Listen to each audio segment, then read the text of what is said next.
Wilfried Oumbedji, bonjour. Bonjour, Monsieur Fersion. Thomas Boniaï revient sur le devant de la scène politique. Il a été désigné président des démocrates il y a 10 jours. Comment interprétez-vous ce retour au premier plan de l'ancien président?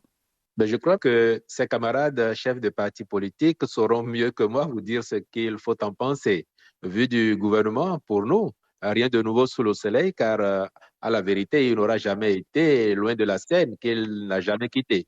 Mais est-ce que cette désignation ne traduit pas une volonté du Parti des démocrates d'être plus présent dans le débat politique, selon vous?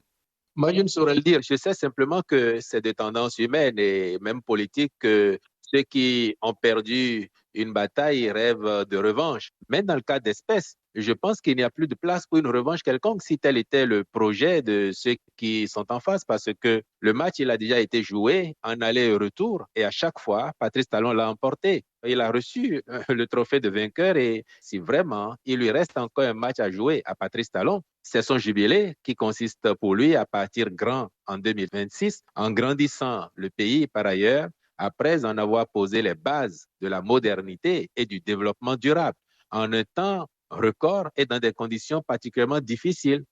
La constitution béninoise ne permet pas d'être président de la République plus de 2 fois. Vous nous confirmez donc que Patrice Talon ne se représentera pas en 2026?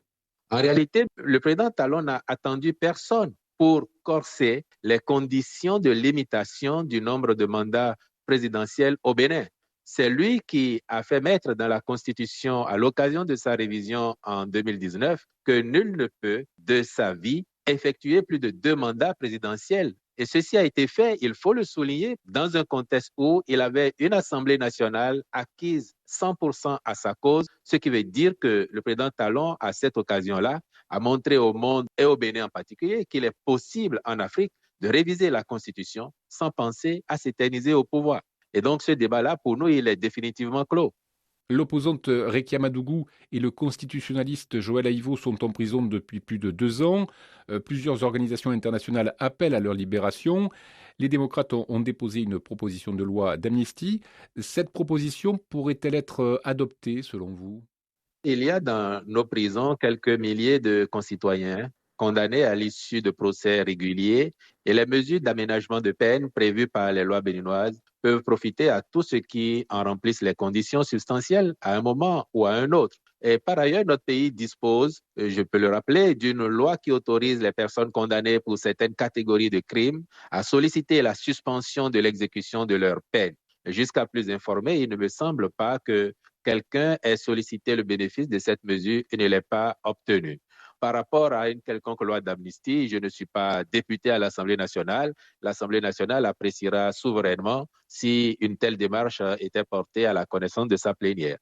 Wilfried Oumbedji, que répondez-vous à ceux qui accusent le président Talon d'avoir mis à mal le modèle démocratique béninois?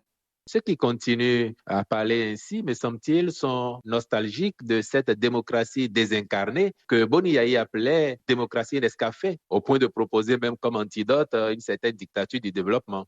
Ils sont nostalgiques, me semble-t-il, de cette démocratie où nous avions, pour 83 sièges de députés à l'Assemblée nationale, 40 à 50 partis représentés au sein de cette Assemblée, ce qui, vous en conviendrez, ne permet pas une action politique lisible et homogène. À la vérité, il faut considérer, me semble-t-il, avec le recul, que Patrice Talon aura plutôt normalisé la démocratie béninoise. Et je ne doute pas que demain, mis à part la politique politicienne, tous lui rendront justice et salueront son mérite historique. Wilfried Oumbedji, merci.